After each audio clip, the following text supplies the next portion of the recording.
Anthropic has released sub-agents for Claude Code. This video is a great starting point if you want to learn what these things are and how to actually use them in your work.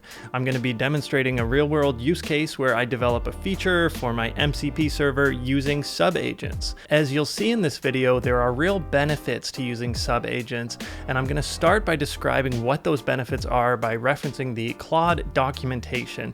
Then we're going to get into the demonstration. I'm going to share my thoughts on how I expect to be using these things in my work as an AI engineer. But I'd love to hear how you're using them, and I think everyone else would as well. So if you go into the comments, you can read other people's experience and leave your own experience there. So let's get to it. By the way, if you're learning AI engineering, then you should subscribe to my weekly email newsletter. I make videos for data professionals, and I just send one email a week with my latest video that I've created, and I sort of summarize the video, and you can see if you want to watch it or not. So let's talk about sub-agents. Here's the documentation, and Anthropic says they are pre-configured AI personalities that Claude Code can delegate tasks to. But they're a lot more than that, and these are the key benefits which I would focus on. The first one is context preservation, and I'm big on this. I made a video about the Gemini CLI where I kept different chats going so that we could preserve the context with each different task that I was giving the agent. And so sub-agents can help with that because each sub-agent has its own context. They each have their specialized expertise, and you'll see what this means, but it effectively comes down to a system prompt where each sub-agent will have its own instructions for how it's going to operate. The next is reusability, which allows you to use the same sub-agent on different projects or even with your team. So you can share these, they're just text files, and you can share them with other people. And the final one is flexible permissions. The sub-agents are specifically designed to be able to have different levels of access, and this works really well with the principle of least privilege, which is like a security measure that's used in software engineering. So that's all for the documentation. Now let's get into an example. Now let me demonstrate sub-agents with an actual use case. So I'm in a unit converter MCP folder. This is a project I'm working in, and I'll just type Claude. And if I look at what I have available, I have this agents command. So let's run that, and I can see no agents found, and I can create a new agent. Now, before I do that, let me quickly just show you what's going on here. I'm going to open up Vim and so this is where we are. So for example, in this current project, this is the README file, and this is just an MCP server I wrote that does unit conversion. Like you can convert the temperature or the angle or something like that. Okay, so this is where we're working in, and I'm going to set up a few agents so that we can do something. I'm going to like develop a feature for this MCP server. So the first thing I'm going to do is click, create new agent, and I'm going to create a project level agent. Now check these two options out. We can do a personal agent, and this creates it in my home user directory, or a project level one, which just creates it right here in the current project. So actually, we're going to see this in the bottom pane, and I'm going to select project and then generate with Claude, recommended. And what I want to do is I'm going to say a product manager who can help me build new features in the app, let's say. So this is just like a conversational style. Basically, this doesn't have to be pretty because Claude is going to, create this agent for me. Okay, now I'm prompted to select tools, and for this one, should just read. So I'm going to unselect everything and just say only read only tools. And if I come down and show the individual tools, we can see all these ones we have access to. We're going to have this glob, grep, ls, and so on, but we don't have edit, we don't have write, and we don't have any MCP tools either. Okay, so this is what we want, and we're going to say automatic color, and then it's giving me, okay, here's kind of the deal. We have these tools, here's a description, and I'm just going to accept that, and now we have access to this product feature manager. And if I come down, I can see that we've created this Claude folder, and now I have this new agent, and this is the agent itself. It's just a text file, and this is effectively a system prompt down here that tells the agent how it should behave. And up here we have some like front matter, like a name and a description. And this description is going to be key for Claude understanding when to use this sub agent. We also have the tools it has access to. This is just a plain text string with a list of tools. Okay, so let's create a couple more agents, and then I'll give them a task. I'm going to create another one, and I'm going to say a software engineer. And this one's going to have access to all the tools. Okay, let's have a look at that one. So notice how my prompt was so simple, just software engineer, and it went off and sort of gave all this giant verbose system prompt with, with 10 years experience across multiple programming languages and all this stuff. So whatever, that's how it's working right now. I'm going to create one more agent, and this one I'm going to say test runner who runs tests according to the README. And this is important because in my README for this project, let me show you this. If I look at how to test stuff, we're using UV. And a lot of times agents will try and start using PyTest on its own. It'll just run PyTest and it says, oh, we don't have PyTest installed, and it starts installing it with pip. So we need to make sure we're following the README when we're running these tests. And for this one, it gets kind of interesting. I don't want to give this execution tools. Or rather, I don't want to give this edit tools or MCP tools. I do need execution tools, and I want read-only tools. Let me show you this. When I say execution tools, it goes ahead and selects bash. So that'll let me run the bash command, uv run pytest, that I want to do. And I'm also going to select read-only tools.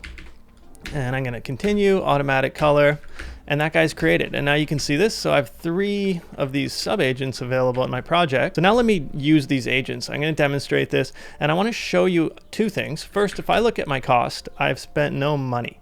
So I believe that these commands are covered on Anthropic's end, or they just haven't integrated that yet into the cost feature.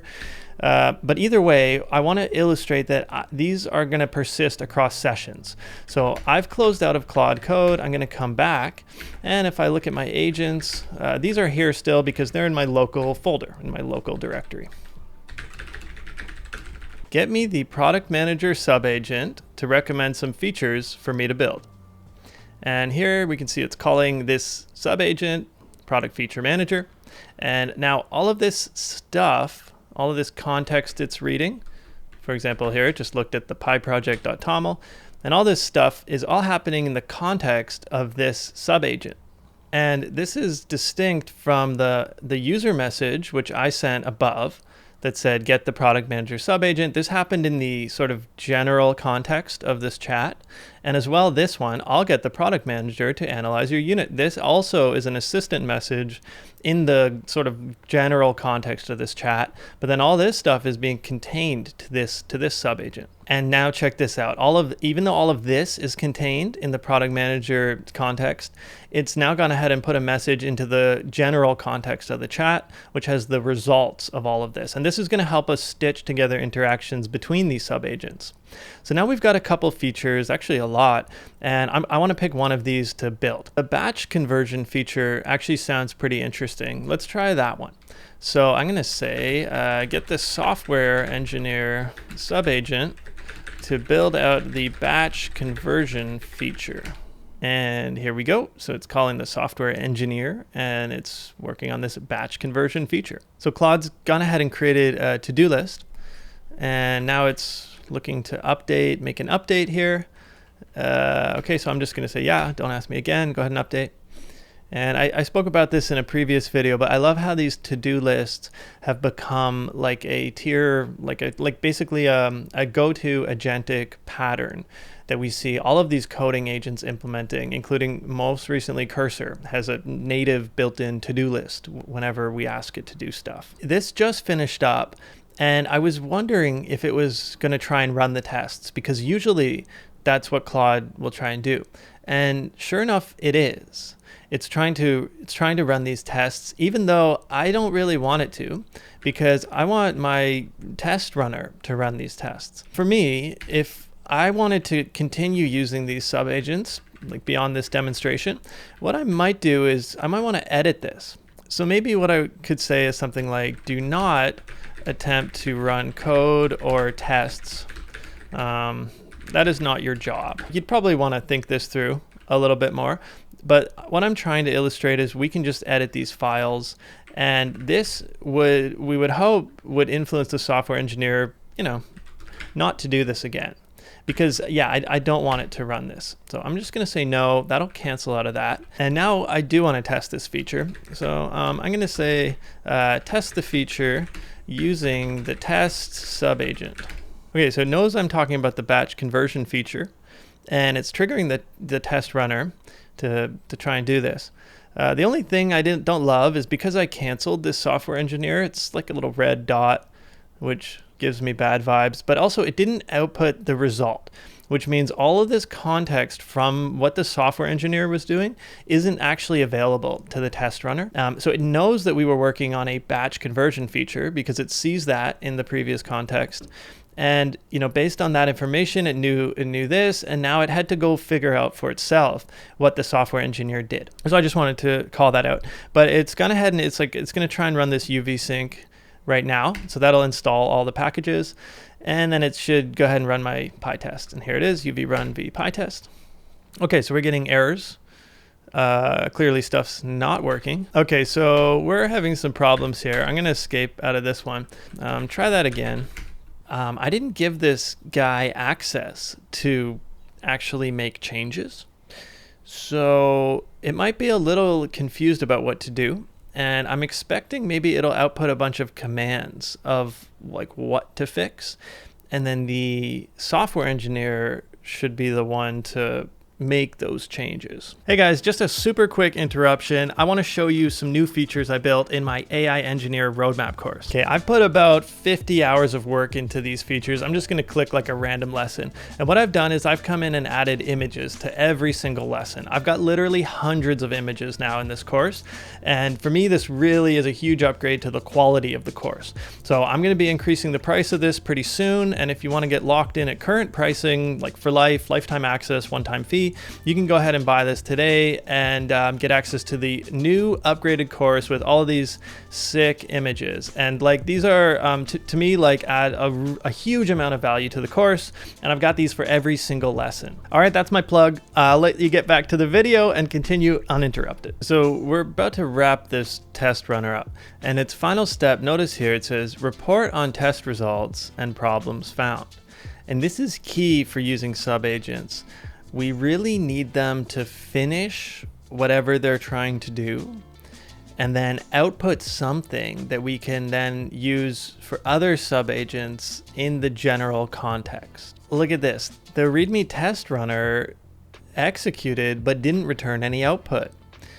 And then the global context just starts going off and doing work. And this is not what I want. Okay, so let me exit out of this. And basically this is showing, I guess, like the faults of these subagents or how they can go wrong at this point. Because this didn't at all behave how we wanted. And it would have been a lot more straightforward to just do all of this in the global regular Claude Code experience context. So this ended up costing me $1.50, and we did implement like half a feature, but it's broken right now. And I want to try and get this working a little bit better for my use case. So what I'm going to do is strip out all of the fancy stuff that Claude built into these subagents. And I'm just going to build some really, really basic bare bones subagents and see if those work better for my use case. So let me go ahead and open up all of these subagents, and we're going to just work on these a little bit. For me, the product feature one worked really well. I was happy with the output there, so I'm not going to change that.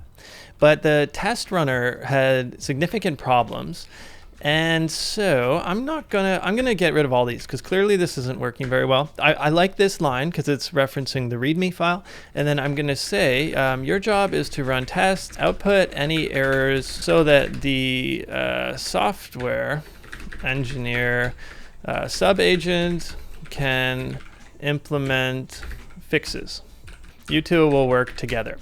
Okay, so now let me go to the software engineer. And as well for him, I'm just going to get rid of all that stuff, and I'm going to say your job is to write code and then hand it off to the test runner subagent to test that code.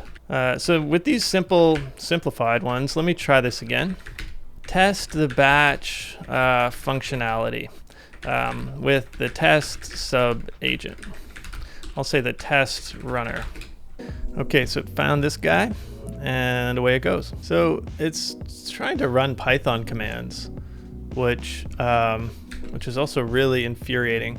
So I'm gonna get rid of that, and let's make another change here. You know what, rather than this, here's how to run README stuff, I'm just gonna, find the README and we're just gonna show it what to do. Only use this command.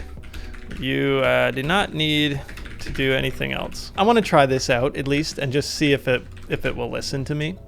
The first thing I'm wondering is if it'll like hot reload, if it'll reload this automatically. So if I just rerun the same command. Okay, so it's saying UV run Python, so it's not listening to me. I'm gonna exit and we're gonna come back and try the same command again.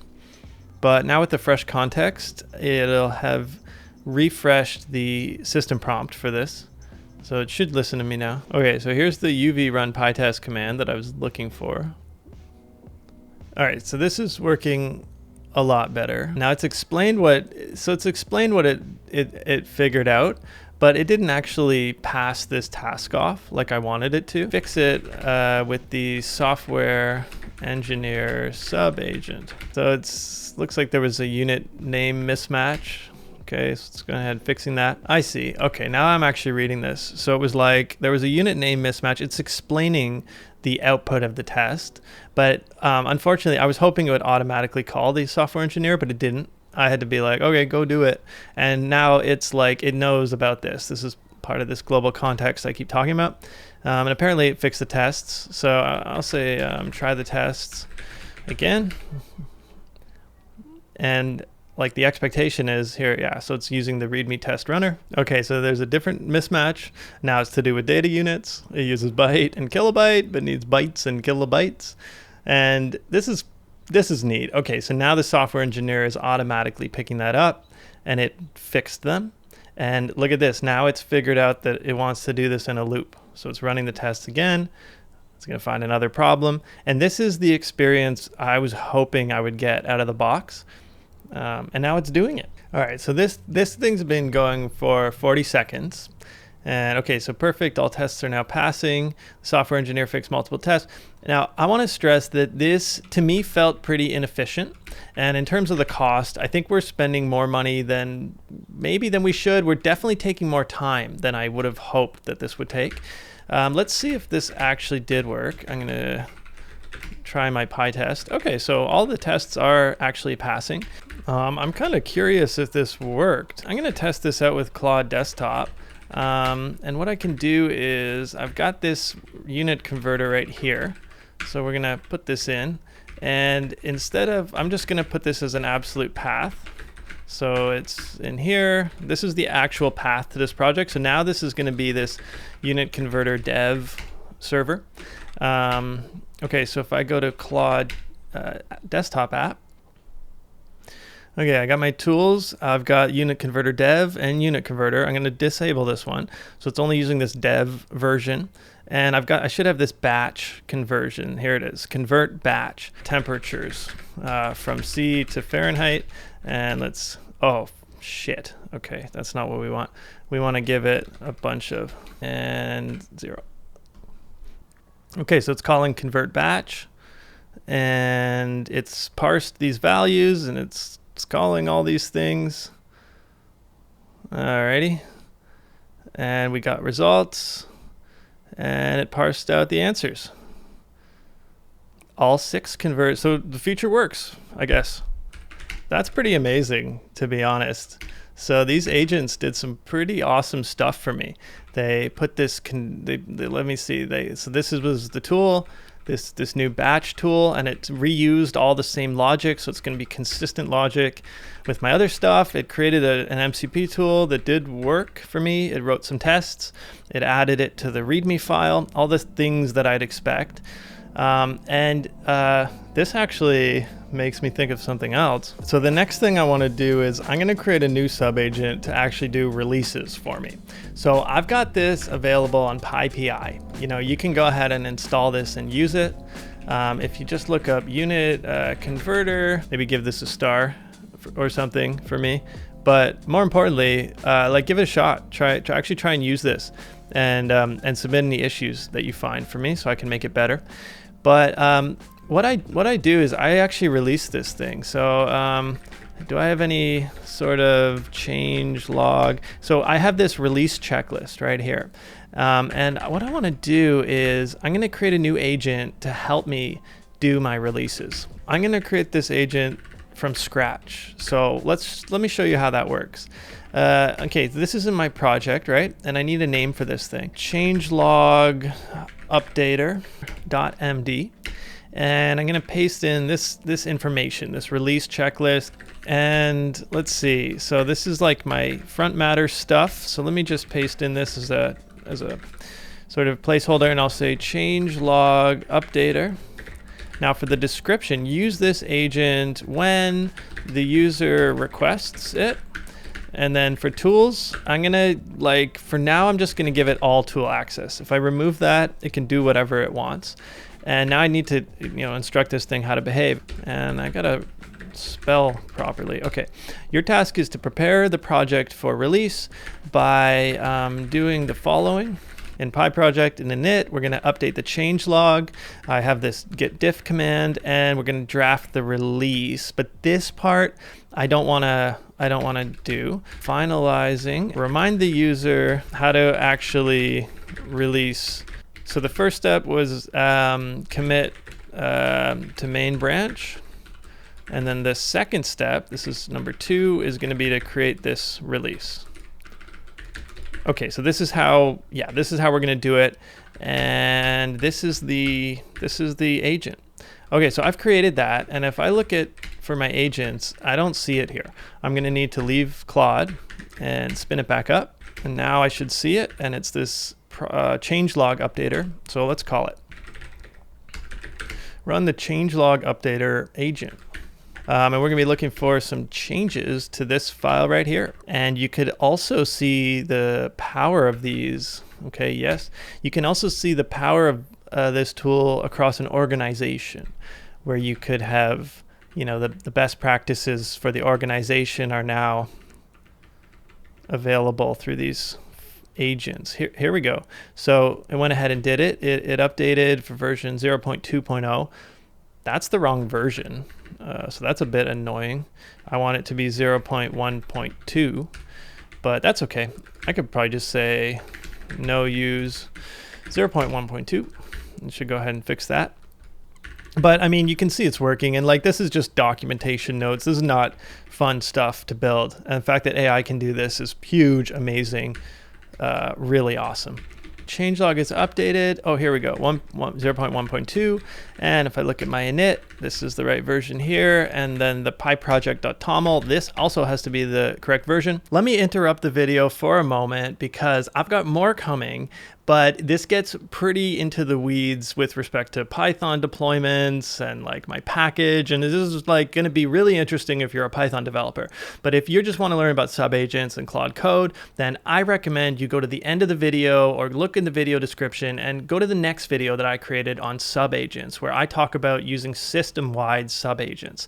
And there's some specific patterns that I've thought of where we can use subagents between projects. I think that'll be really useful and give you some patterns that you can use in your own development. Right, so I'm gonna get back to the video where I'm actually gonna take these changes that we've built while filming this and actually push these onto PyPI, like open source code on the internet, which is something that is really rare to see on YouTube. So I think it would be pretty cool if I actually released this right now. So I'm gonna do that. And these software agents are something we could commit to Git if we wanted to. But I don't want to do that, at least not yet. But it's interesting to think that we could do that. But what I'm going to do is just add all of these to my git ignore. Now when I look at this, I don't see them anymore in my git thing. Okay, so we're going to update this. I'm going to add the changelog. You know what? I'm just going to add everything. Add batch tool and upgrade to 0.1.2. All right, and now I'm going to push this. So I just pushed this to main branch, and let me go ahead and show you what's happening in GitHub. Okay, so over here I'm signed in, and we can see, failure. Okay, yeah, right. I wasn't very careful about this. My tests are okay. Let me try this again. So this basically didn't work. It failed. I got to fix some stuff. And in particular, I have this very specific checklist which I need to run. Let's just make sure everything works. So PyTest should work. That did work, but I didn't do my linting or my formatting. So I'm going to do that, and I'm going to just run this, say fixes like that. Let's run the format, and I can do my type checking. Oh my God. Okay, let's see if I can't get Claude to figure this out for me. So this time, I have these agents still, but I'm not going to explicitly call them, and I'm just curious if Claude will use them or not. But there's a few things I want to do. The first one is this UV run check fix. So we're going to say run some tests and fix any errors. First one I want to do is this. One I want to do is the MyPy. So we're going to just copy that, and away we go. Cool, so it just went ahead and ran those, and you can see immediately this was the first error that we got. I was like wondering how I'd fix that, and this is the MyPy error that we're getting. All right, so Claude Code seems to have fixed this. If I run MyPy, that one works, and if I run my UV run rough, that one works as well. And I'm gonna run PyTest again as well. Okay, that worked as well.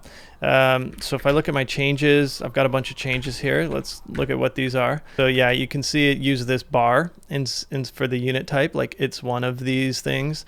So OR, like a proper OR operation, and then just some other minor linting things that it fixed up. Fix rough format and MyPy errors. Okay, now I'll push this again. And I just pushed that, right? So if I refresh this, okay, check this out. See how it's running these tests? They're pending right now. And this is because I have these GitHub Actions set up. And so we're automatically going to run these tests and make sure everything works. And once this all works, I can actually draft this release and submit it to PyPI. So I'll show you that. And for that release, I'm going to need this stuff. So I'll just copy this, click on Releases, and I'll click Draft New Release. And for the tag, I'm going to say v0.1.2, oops, 0.2, like this, and I'll click that plus button. And I'm going to call this v0.1.2 as well. And then in here, I'm going to paste all my change notes. So this is what my release is going to look like. I've got the right version, I'm tagging the right version, and I'm going to say publish release. And check this out. So this is a release now that GitHub has pushed, and that's going to it's going to trigger a PyPI deployment. So if I come down to deployments and just click on this, we're going to see a brand new one based on this release. Okay, here it is. So that took about a minute, but you can see it picked it up, and it's just going to run my tests to make sure this is working. And you can see the latest commit message, run rough format and MyPy errors, green check mark. And so now if I go to PyPI, okay, so this is the project on PyPI, and you can see it's now upgraded. I got 0.1.2. This is like live on the internet, and that's how I upgrade my my Python package. I've been thinking of a few ways to use Claude sub-agents on a system-wide level, and I'm going to create another video that shows how those work. I'll link that, and you should watch that one next, because I think that'll be really useful and give you some patterns that you can use in your own development.